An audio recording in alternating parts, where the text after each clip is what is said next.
चंदेषु निमलयरा आए चेसु अयं त्वया सहरा सागर वर गंभीरा सिद्धा सिद्धिं मम दिशन्तु सिद्धा सिद्धिं मम दिशन्तु।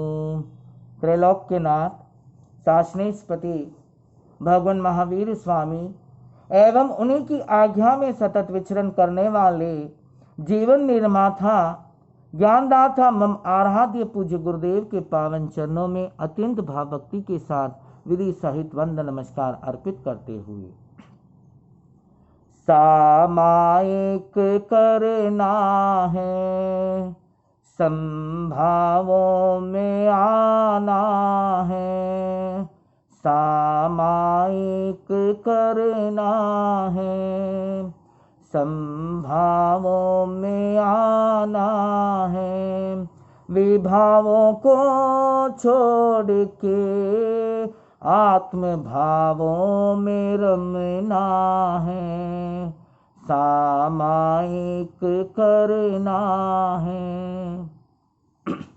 कल सामायिक शब्द का अर्थ समझने का प्रयास आपने और हमने किया। सामायिक साधना क्यों करनी है, किस लिए करनी है, वह कैसी उत्कृष्ट साधना है, साधना के अंतर्गत हमें क्या लाभ होता है, इन बातों का हमने कल चर्चा की थी।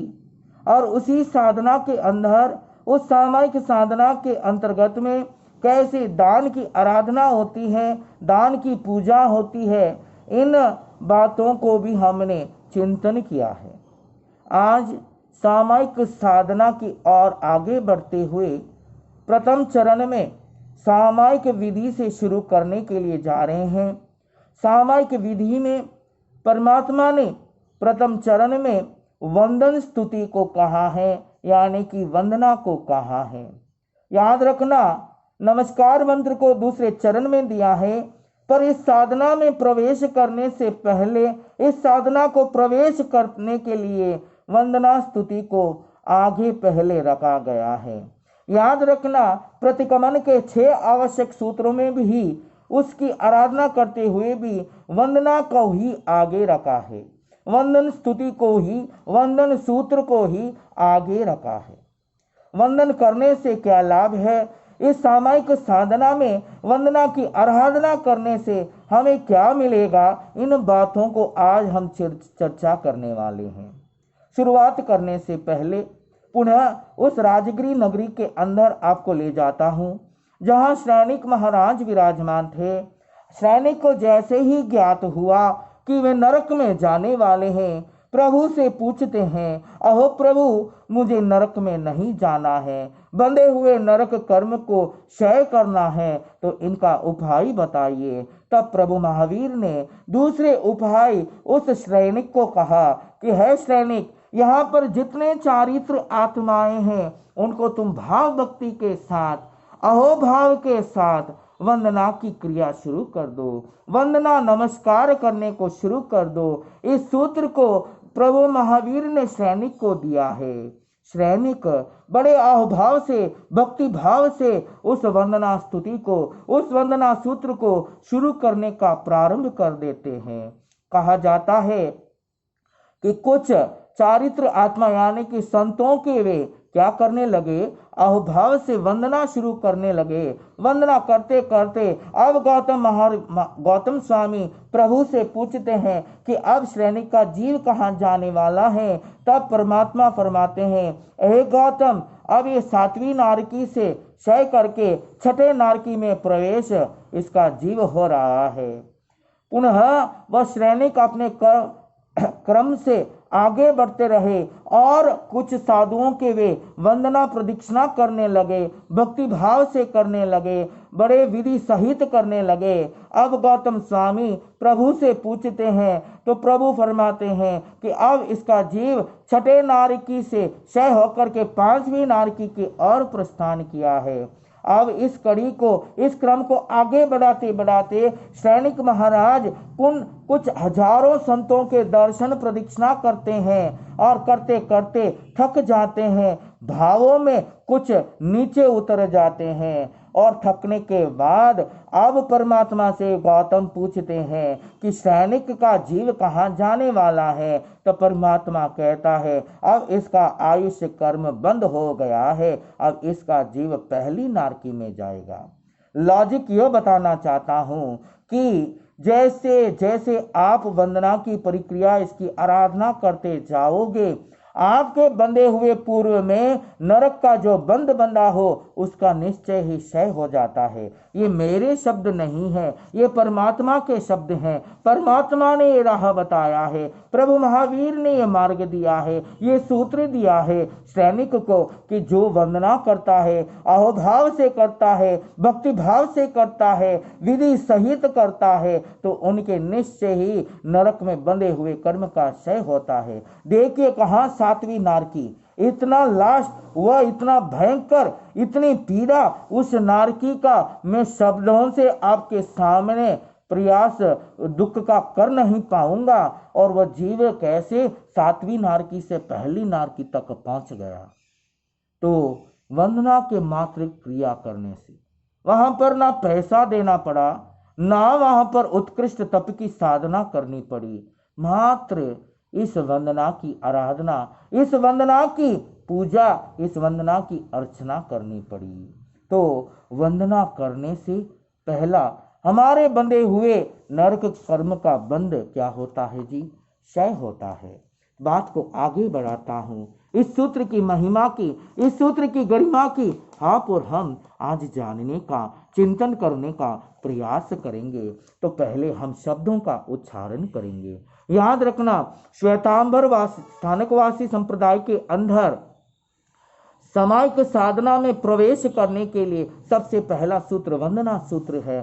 तिकुतो अयाहिनम पाठ से किया जाता है। और मूर्ति पूजक भी जब सामायिक की साधना करते हैं तो उनको भी वंदना सूत्र यानी कि वंदना की आराधना करने के लिए वहां पर वे इच्छा में खमासन वंदियों जावनी जाए निसी आए की सूत्र की स्तुति करते हैं, इसकी क्रियाएं करते हैं। तो आज हम इस तिकुतो अयाहिनम पयाहिनम का गहरा रस समझने का प्रयास करेंगे। पहले मैं शब्दों का उच्चारण करूंगा। तिकुतो अयाहिनम पयाहिनम करेमी वंधामी नमम सामी सक्कारेमी सम्मानेमी कल्याणम मंगलम देव्यम चेयम पज्वासामी मथेन वंदामी। पुनः मैं शब्दों को उच्चारण करता हूँ। तिकुतो अयाहिनम पयाहिनम करेमी वंधामी नमम सामी सक्कारेमी सम्मानेमी कल्याणम मंगलम देव्यम चेयम पज्वासामी मथेन वंदामी। पाठों का, शब्दों का उच्चारण शुद्ध पूर्वक करना चाहिए। याद रखना, इस तिकुतो का पाठ आपने और हमने बिना देखे ही, बिना पढ़े ही आपने और हमने इसका रटन अच्छी तरह से कर लिया है। जब जब भी गुरुदेव के दरबार में जाते हैं, जब आज अड़ोस पड़ोस इस वंदना सूत्र की स्तुति करते हैं, तो आप और हम भी उनके साथ में इस शब्दों का उच्चारण कर लेते हैं, गुनगुना लेते हैं और वंदना कर देते हैं। पर इस सामायिक साधना के अंदर हम वंदना की आराधना कैसे करें? याद रखना, आराधना, पूजा, अर्चना जो कोई भी हो वह ढंग से, वह विधि से की जाती है। पूजा का कार्य, आराधना का कार्य विधि सहित जब करते हैं तब ही उसका फल सफल होता है। आप और हम इस पाठ को अच्छी तरह से जानते हुए भी जब सामायिक साधना में प्रवेश करते हैं, मैंने अनुभव किया है, तिकुतो अयन पयन मथेन वंदामि, तिकुतो अयन पयन मथेन वंदामि, तिकुतो अयन पयन मथेन वंदामि, आधे शब्दों को तो स्वाहा कर देते हैं और स्पीड से करते हैं, इसमें भक्ति और भाव अंदर नहीं लेकर आते हैं। पर ये छोटा सा सूत्र, मात्र 12-13 शब्दों से बना हुआ ये सूत्र, जानकारी होते हुए भी इन शब्दों को हम सही तरह से उच्चारण नहीं करते हैं, कल्याणम, कल्याणम की जगह ऐसे शब्दों को हम शुद्धि रूप से उच्चारण ना करते हुए स्पीड से करते हैं, क्योंकि हमें आगे करेमी भंते का पाठ फटाफट लेना है, जिससे 2 मिनट और क्या ना हो जाए, वेस्ट ना हो जाए, समय का बर्बाद ना हो जाए। इसलिए इस वंदना को हम महत्व नहीं देते हैं, वंदना का हम महत्व नहीं करते हैं। सामायिक साधना के अंदर भी या अन्यथा गुरु भगवंत के पास भी क्यों ना जाए, या परमात्मा के लिए वंदन भी करना के लिए क्यों ना जाए, हम इस स्तुति को, इस वंदना सूत्र को फटाफट समाप्त कर देते हैं। पर आज इसका रहस्य आपको मैं बताऊंगा। आप और हम तो बनिया हैं, बनिया को तो हर जगह लाभ की आवश्यकता होती है, चाहे वह व्यवसाय के कारण हो, चाहे वह रिलेशन बनाने के कारण में हो। संसारी जीव प्रति क्षण लाभ को ढूंढता है, लाभ को खोजता है। तो बात को आगे बढ़ाता हूँ। गौतम स्वामी भगवान महावीर स्वामी से उत्तराध्यान सूत्र के 29वें अध्ययन में गौतम स्वामी प्रभु महावीर स्वामी से पूछते हैं, वंदेहणम भंते जीवे किम जानी ही है। अहो प्रभु, वंदना करने से आत्मा को क्या लाभ मिलता है, क्या लाभ होता है? तो भगवान महावीर स्वामी कहते हैं कि वंदेहणम नियगोयम कम्मम खवेहि उच्छा गोयम कम्मम निबंधहिम सोहगम चन्नम अपरियम आनाफलम निखतेहि दाहिना भावम चन्नम जानहि। प्रभु फरमाते हैं, हे गौतम, हे गोयम, जो साधक वंदना करता है, वंदना की आराधना करता है, वंदना की क्रिया करता है, वह नीच कर्म का जो बंध है उसका क्षय कर देता है और उच्च कर्म बंध का वह बंध बांध लेता है। ये किनके शब्द हैं? प्रभु महावीर के स्वयं शब्द है। प्रभु महावीर स्वामी ने स्वयं इस वंदना का लाभ बताया है, ये कोई नवीन का शब्द नहीं है। देखना, नीच गोत्र का अगर आपका और हमारा कभी बंद हुआ हो तो उसका क्षय होता है। नीच गोत्र का क्या समझना है? नीच गोत्र यानी कि जब नीच गोत्र उदय में आता है, हम जब उस कर्म को भोगते हैं तो हम अप्रिय लगते हैं, हम किसी को लुभाते नहीं, हम सबके लिए क्या हो जाते हैं? अग्रहण्य हो जाते हैं। और जब नीच कर्म का बंध उदय में आता है तो हमारों को कलंकित होता है, दूषित होते हैं, हमको अप्रिय लगता है। और जब उच्च कर्म का बंध बंधता है तो बिना कहे ही उसका मान, प्रतिष्ठान और सौभाग्य बढ़ जाता है, बिना कहे ही वह सबको आकर्षित हो जाता है। इस सामायिक की साधना में परमात्मा फरमा रहे हैं, जो वंदन सूत्र की स्तुति करता है, आराधना करता है, उसको क्या है?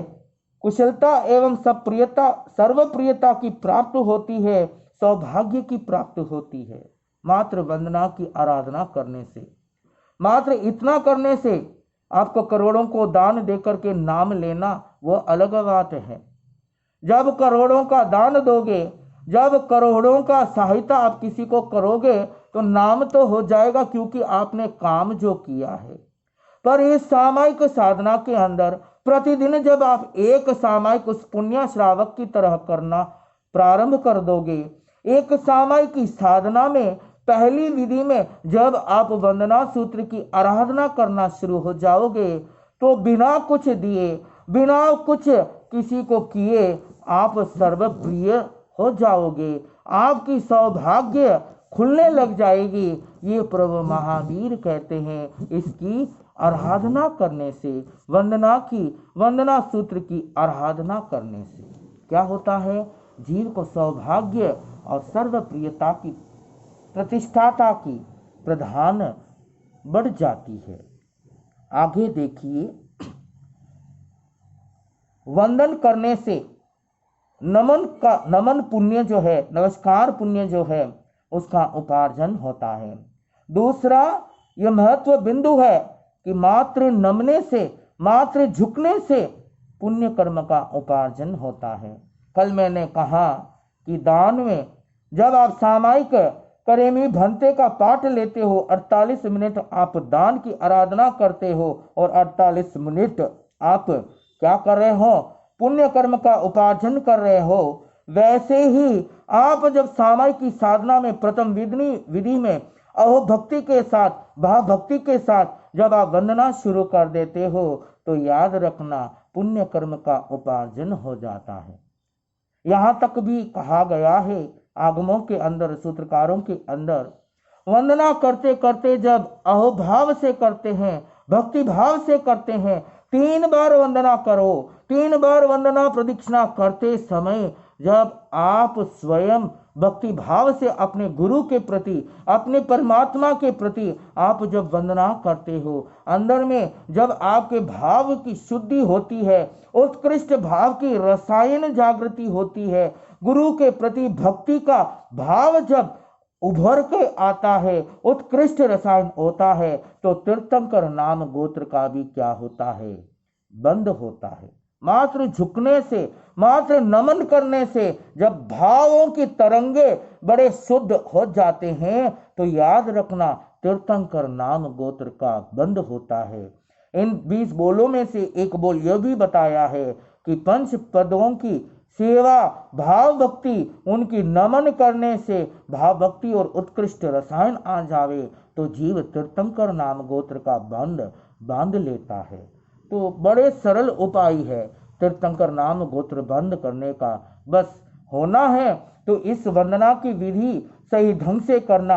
इस वंदना की विधि को देते देते 3 बार जब आप वंदना कर रहे हो सामायिक के अंदर, आपके अंदर ये भाव होना चाहिए कि मैं गुरु के प्रति, अपने देवों के प्रति वंदना कर रहा हूँ, वे वंदना को स्वीकार करे। ऐसे भाव अहोभाव से प्रतिदिन जब आप इसकी आराधना शुरू कर देंगे, प्रतिदिन जब आप आज से लेकर के जब जब भी आप सामायिक की साधना करोगे, आप इस बातों को फिट कर लोगे, चिंतन कर लोगे कि जब जब भी मैं वंदना करूं, 3 बार ही क्यों ना करूं, मैं बड़े भावों से करूं। और जैसे जैसे इसकी आराधना, इसका अभ्यास आप शुरू कर लेंगे, विचारों से, मनों से, वचन से, काया से जब आप शुद्ध भावों से करने लग जाएंगे तो निश्चय ही आपका क्या है, पहला नरक आयुष का जो बंध है वह छूट जाएगा, नीच कर्म का जो बंध हुआ है वह भी छूट जाएगा, उच्च कर्म गोत्र का बंध हो जाएगा। और अहोभाव से, भक्ति भाव से जब आप इसकी आराधना प्रतिदिन आगे बढ़ाते जाओगे,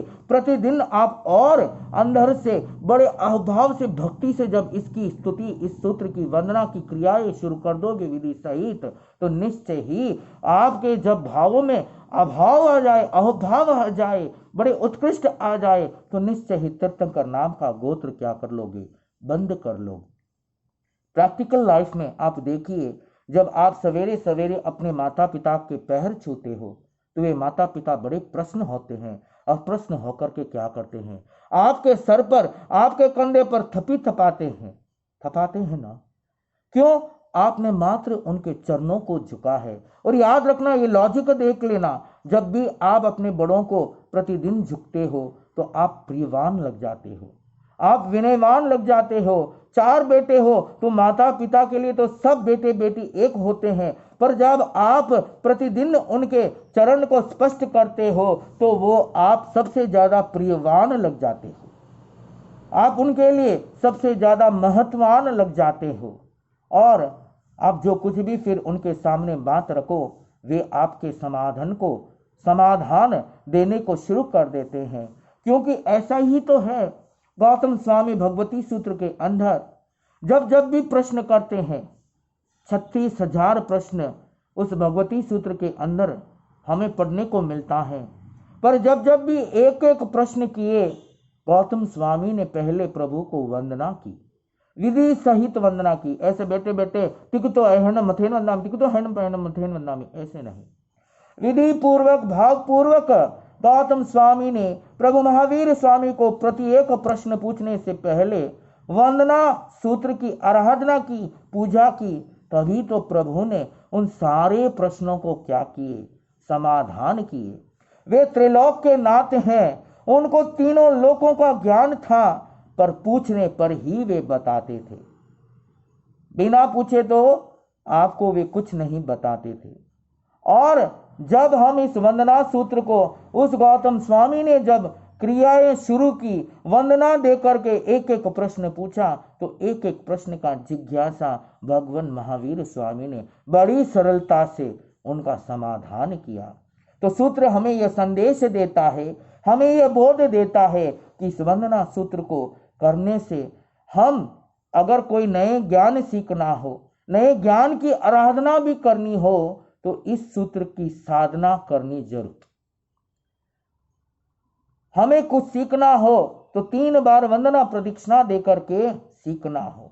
याद रखना, जितने भी अनुष्ठान है, अन्यथा जितने कोई भी साधना क्यों ना हो, सर्वप्रथम वंदना को महत्व दिया है।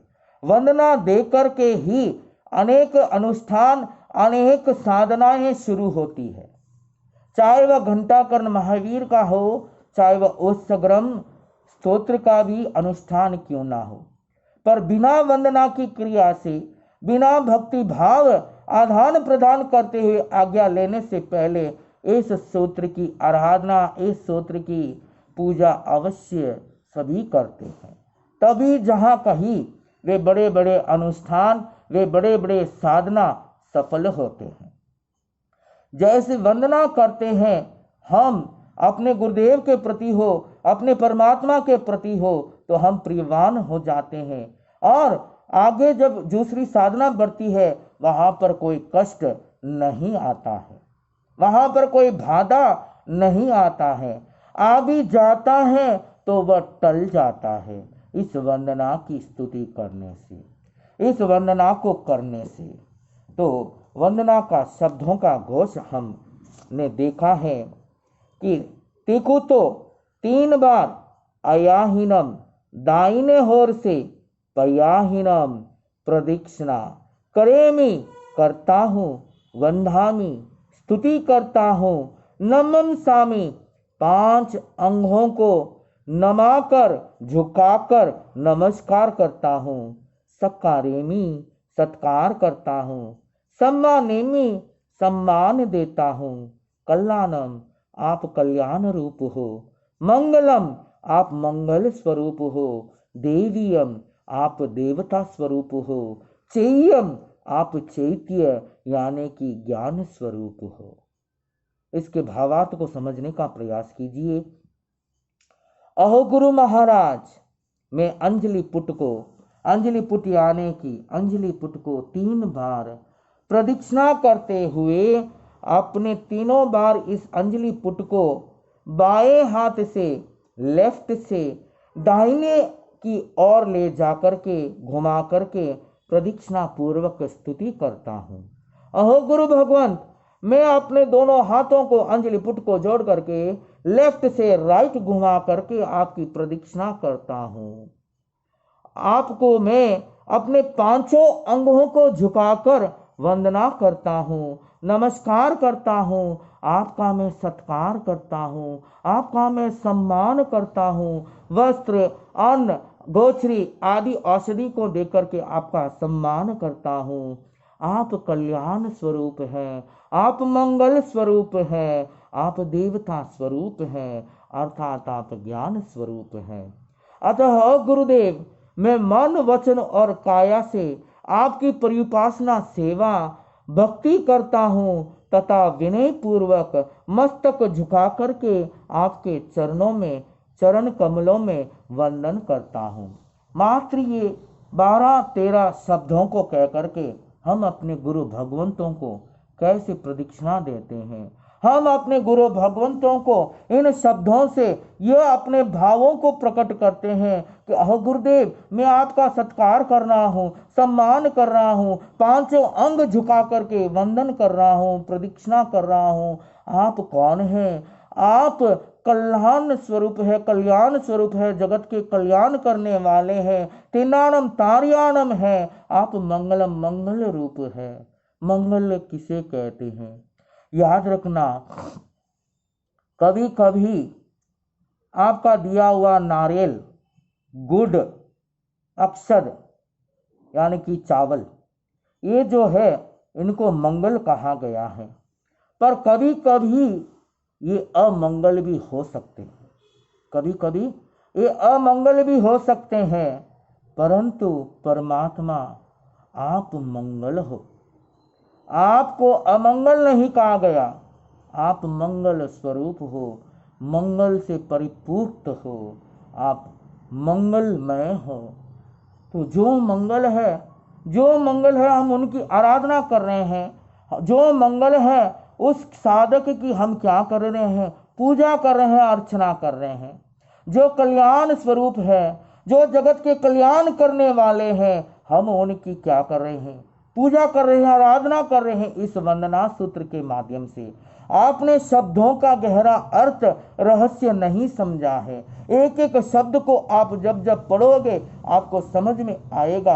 आपने मात्र अपने दिमाग में ये फिट कर दिया है कि वंदना मतलब गुरु भगवंतों को नमस्कार करना है। नमस्कार करना तो ऐसे भी कर सकते थे, पर इस सूत्र की क्या आवश्यकता हुई, इन शब्दों की क्या आवश्यकता हुई, इनमें क्रिया की क्या आवश्यकता रही। कहना तो ऐसे कह सकते ना, जय जिनेन्द्र, मुजरो बाबूजी, प्रणाम बाबूजी, ढोक देऊं बाबूजी, ऐसे तो नहीं कहते ना। वंदना का बड़ा महत्व है, इस सूत्र का बड़ा गहरा रस है कि इन शब्दों से हम गुरु भगवंतों को क्या कर रहे हैं, सम्मान कर रहे हैं, सत्कार कर रहे हैं, और अपने पूरे शरीर के अंग को झुकाकर उनके सामने प्रदक्षिणा देते हुए झुक करके हम कहते हैं कि आप ही कल्याण रूप हो, आप ही मंगलकारी हो और आप देवता स्वरूप हो। इसलिए अहो गुरु भगवंत, मैं आपको वंदन नमस्कार करता हूँ, आप कृपा कीजिए।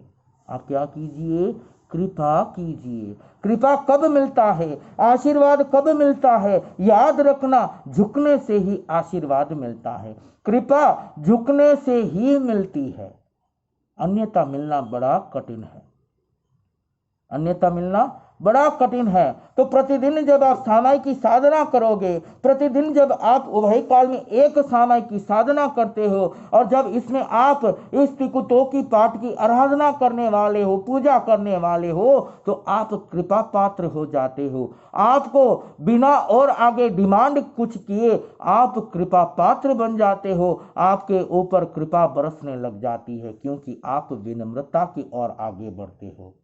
याद रखना, सामायिक सूत्र के इस आराधना में, इस वंदना सूत्र की आराधना में कुछ और मुख्य बिंदु आपके सामने रख रहा हूं कि अभिमान व्यक्ति झुकता नहीं है, अहंकार व्यक्ति झुकता नहीं है।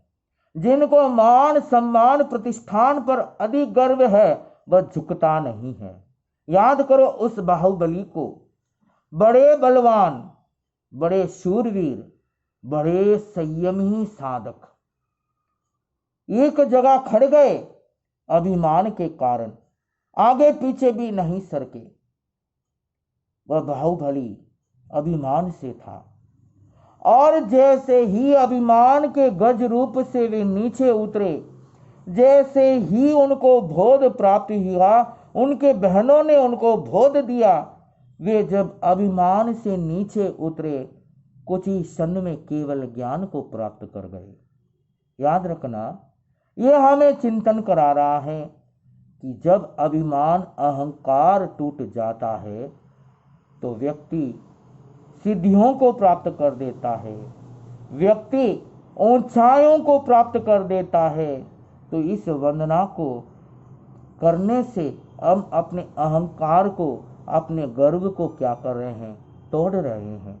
अन्यथा जब आपके भीतर में अहंकार का भाव होता है तो आप किसी के सामने झुकते नहीं हैं, अपने को बड़ा मानते हो। पर जब इस समय की साधना में आप वंदना की आराधना करते हो, भक्ति भाव से करते हो, तो वहां पर आपका अहंकार दर्शाता नहीं है, अहंकार झलकता नहीं है। और जब अहंकार टूट जाता है तो जैसे बाहुबली ने ऐसे बड़े बड़े सिद्धियों को प्राप्त किया, वैसे ही हम भी करते हैं।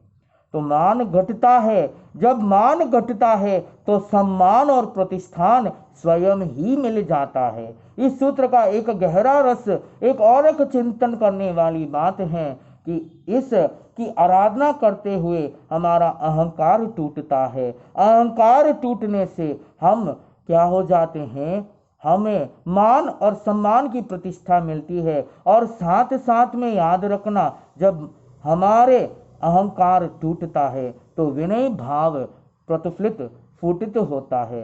कहता है कि विनय धम्मो मूलो, सब धर्म का मूल विनय है। जब तक ये विनय आएगा नहीं, आप कितनी भी आराधना कर लो, आप कितनी भी पूजा कर लो, वे सब निष्फल होंगे।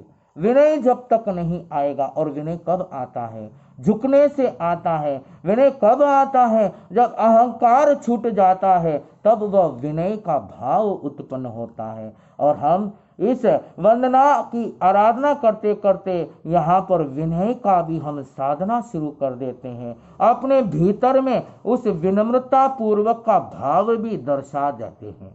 और जब विनय की साधना जो करता है वह सब कुछ पा जाता है। तो विनय की साधना इस वंदना सूत्र की आराधना से हमें मिलती है। याद रखना, वंदना में बहुत बड़ा रहस्य है। आप जब झुक जाओगे, आप सब प्राप्त कर जाओगे। झुकने से कृपा मिल जाएगी, झुकने से आशीर्वाद मिल जाएगा, झुकने से आप प्रियवान हो जाओगे, झुकने से विनय की साधना हो जाएगी, झुकने से आपका नीच गोत्र का जो बंध है वह क्षय हो जाएगा, उच्च गोत्र का जो बंध है वह बंध जाएगा, नरक बंध का जो क्या है वह भी छूट जाएगा, और तीर्थंकर नाम का गोत्र का बंध हो जाता है। जैसे मैंने पूर्व में कहा ना कि वंदना करते करते उत्कृष्ट रसायन, उत्कृष्ट भाव आ जाए, वंदना करते करते आपके भीतर में उत्कृष्ट भाव आ जाए, तो याद रखना आप तीर्थंकर नाम गोत्र का बंध कर देते हो। 20 बोलों में से एक बोल है कि आप पंच परमेष्टि भगवंतों की सेवा भक्ति करते करते, उनका विनय करते करते, उनको वंदना करते करते भीतर में उत्कृष्ट भाव आ जाए, तो तीर्थंकर नाम का गोत्र क्या हो जाता है? बंद हो जाता है। याद रखना, सैनिक महाराजा ने जब वंदना भक्ति भाव से किया, उत्कृष्ट रसायन आए, तब वे आगमी तीर्थंकर बनने वाले हैं। मात्र भक्ति भाव और वंदना की क्रिया करने से, कोई लंबे दान नहीं, कोई उत्कृष्ट तप की साधना नहीं, मात्र प्रतिदिन आप भी जब सामायिक की साधना करते हो तो इसकी वंदना की आराधना अहो भक्ति भाव से, बड़े भाव से 3 बार अपने मन वच कायों को आप संयमित रखते हुए उच्च भाव से, अहो भाव से 5 अंगों को झुका करके जब आप प्रदक्षिणा करते हो, तो आप इन सब चीजों को प्राप्त कर देते हो, इन सब चीजों का लाभ हो जाता है। इतनी सी बात। और वंदना करने में कितनी देरी लगती है?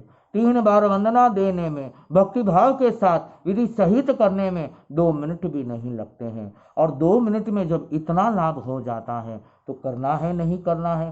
पूरे 24 घंटे में 16 घंटे आपका दिमाग आप खसखसाते हो, ना जाने कितने झूठ, कितने आप डुबाने धोखा देने में लगते हो, जब कहाँ आप पूंजी को इकट्ठा करते हो। मात्र यहाँ पर 2 मिनट इस वंदना की आराधना करने से आप कितने चीजों को आप लाभ प्राप्त कर लेते हो, ये चिंतन करने का विषय है। ये अपने को अंदर आत्मा से चिंतन करने का यह विषय है कि इस सूत्र को आज से हम भी विधि सहित पूर्वक सहित क्या करेंगे?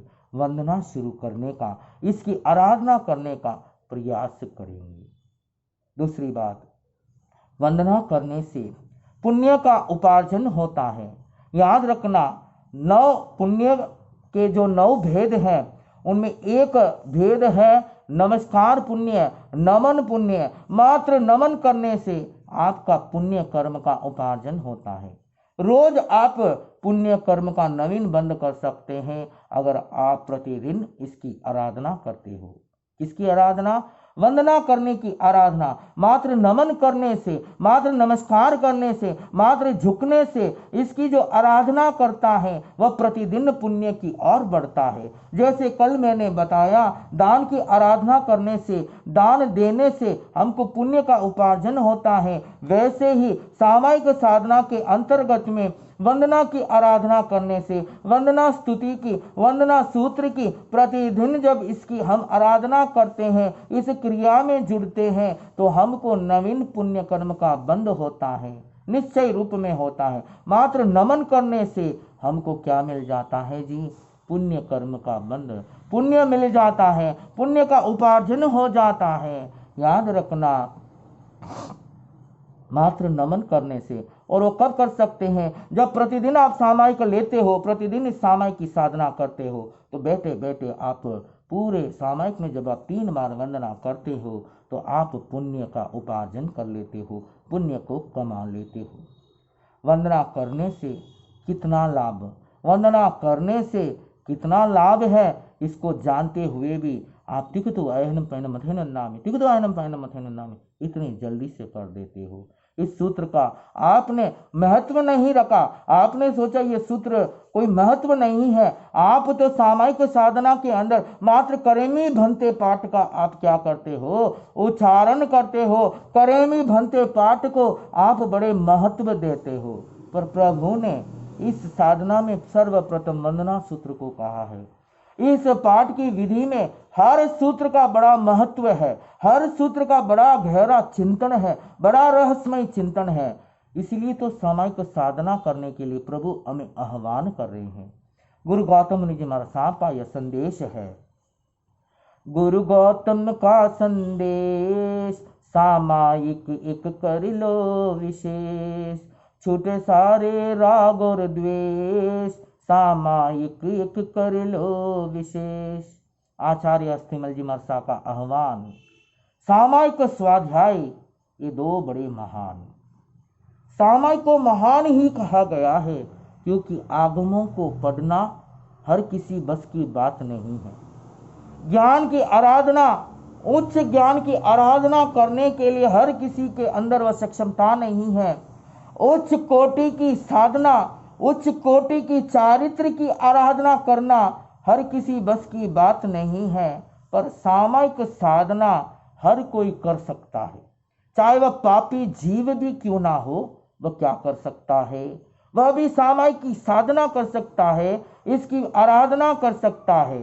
तो बात चल रही थी हमारी सामायिक साधना की ओर। याद करो उन पलों को, अर्जुन माली की ओर आपको मैं लेके जा रहा हूं। 6 महीने तक अर्जुन माली के जब नीच गोत्र का बंद उदय में हुआ, जब वह यक्ष अंदर भीतर प्रवेश हुआ, 6 महीने वह दुष्कर्म करने लगा और सबको क्या होने लगा? अप्रियवान होने लगा। हर कोई उसको दुत्कारते फटकारते, वह किसी को सुहावना लुभावना नहीं लगता था। और जैसे ही वह सामायिक साधना की आराधना शुरू किए, जैसे ही प्रभु महावीर के समीप आकर के दीक्षा ली। मैं पुनः कहना चाहता हूं कि चाहे दीक्षित साधक हो, चाहे श्रावक साधक हो, मूल बात है कि यहाँ पर सामायिक साधना का महत्व दिया जाता है। जैसे ही अर्जुन माली चारित्र को, सामायिक साधना को जीव जाव के प्रख्यान लिए, याद रखना कैसे कर्म का, उच्च कर्म का बंद जो है वह उभय, उच्च कर्म का गोत्र का वह उदय में आता है। जैसे वे पहले अप्रिय लगे, असुहाने लगे, दुत्कारने लगे, फटकाने लगे, अंतिम पल में जब उन्होंने इस सामायिक की साधना की, इस सामायिक की परिपासना की, इस सामायिक की आराधना की, तब देखिए जाते जाते जाते वे प्रियवान हो गए। जाते जाते जाते आज भी प्रतिवर्ष उनका नाम, उनका स्मरण, उनकी कहानी को पढ़ा जाता है। पढ़ा जाता नहीं जाता है, कुछ किए तभी तो हुआ। तो वह सामायिक साधना है, वह सामायिक साधना का फल है कि अप्रिय व्यक्ति भी प्रियवान हो गया, अप्रिय व्यक्ति भी प्रियवान हो गया, नाम कर गया। वह अर्जुन माली का नाम आज भी इतिहास में अंतर्ग्रह दशांग सूत्र के माध्यम से हमें सुनने को मिलता है। जो सामायिक की साधना करता है, जो साधक इसकी आराधक करता है, आराधना करता है, वह निश्चय ही प्रियवान होता है, लुभावान होता है।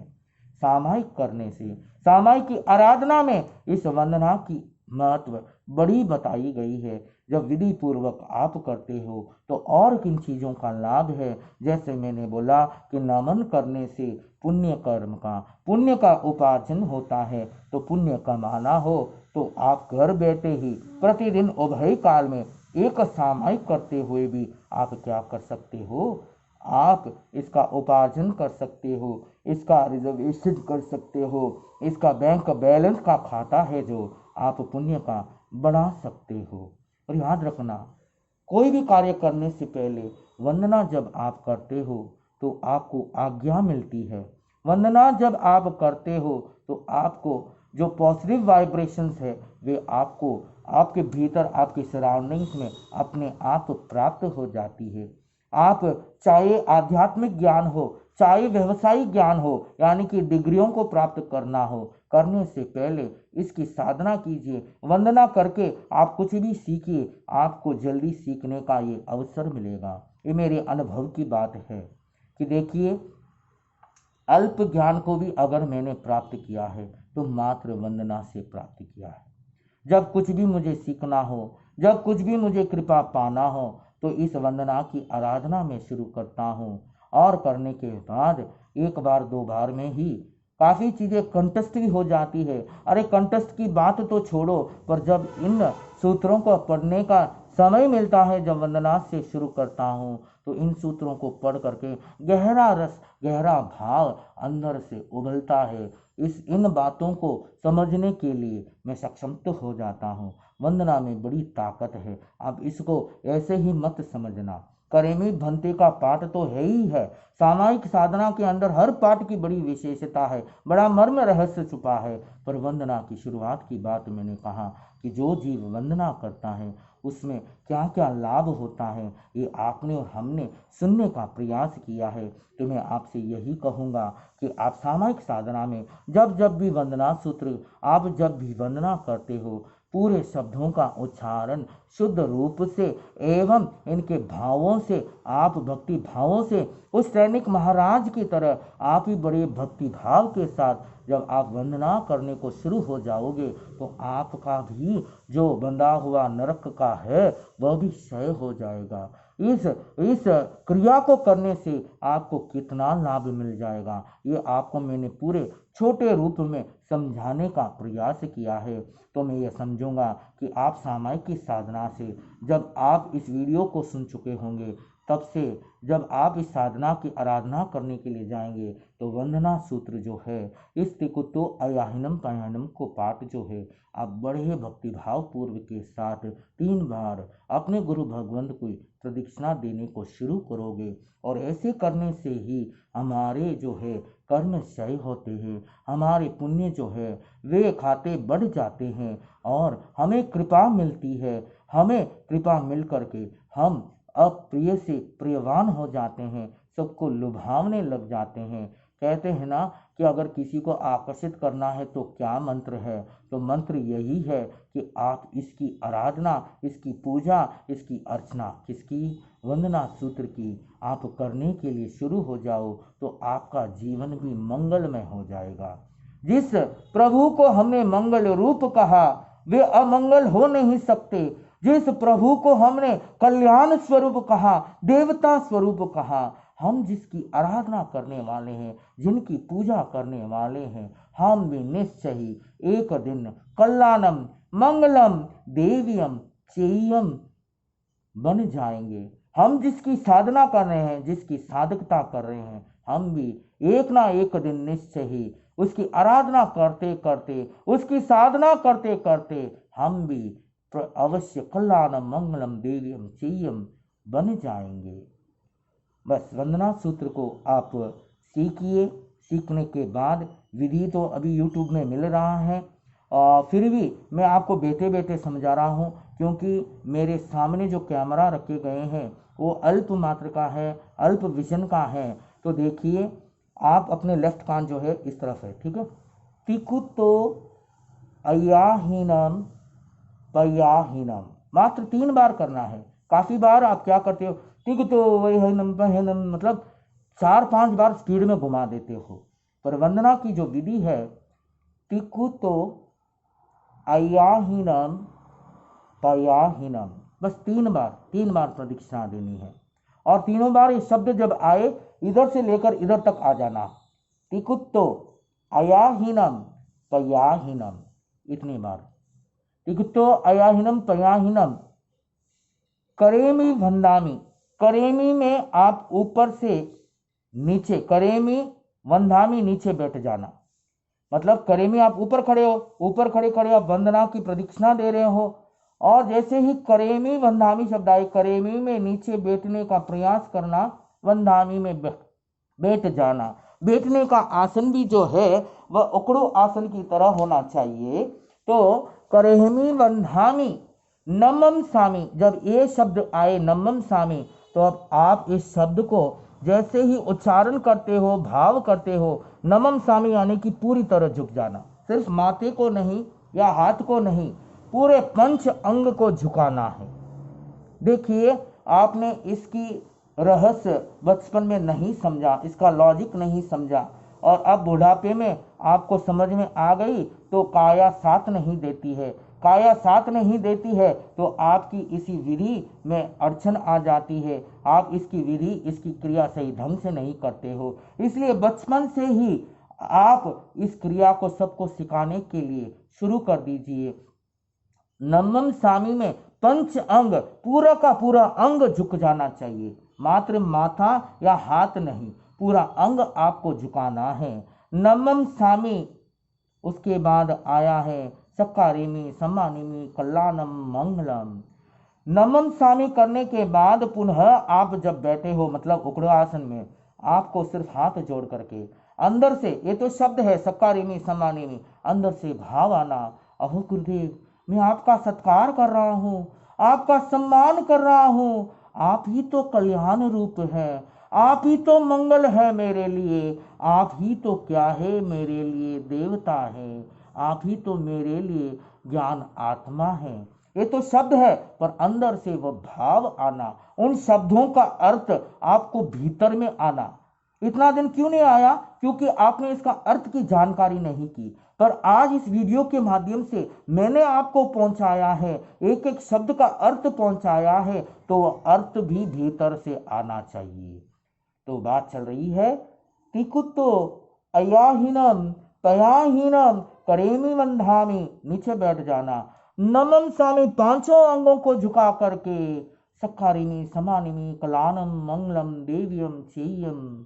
हो प्रभु, मैं आपका सत्कार करता हूँ, सम्मान करता हूँ, आप कल्याण रूप है, आप ही मंगल रूप है, आप ही देवता स्वरूप है, आप ही ज्ञान स्वरूप है।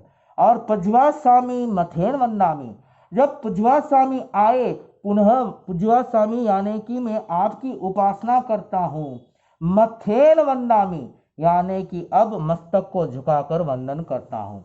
मथेन वंदामी शब्द में मात्र मस्तक, मथेन यानी कि मस्तक, मस्तक को झुकाना है, झुका करके मथेन वंदामी कहना है।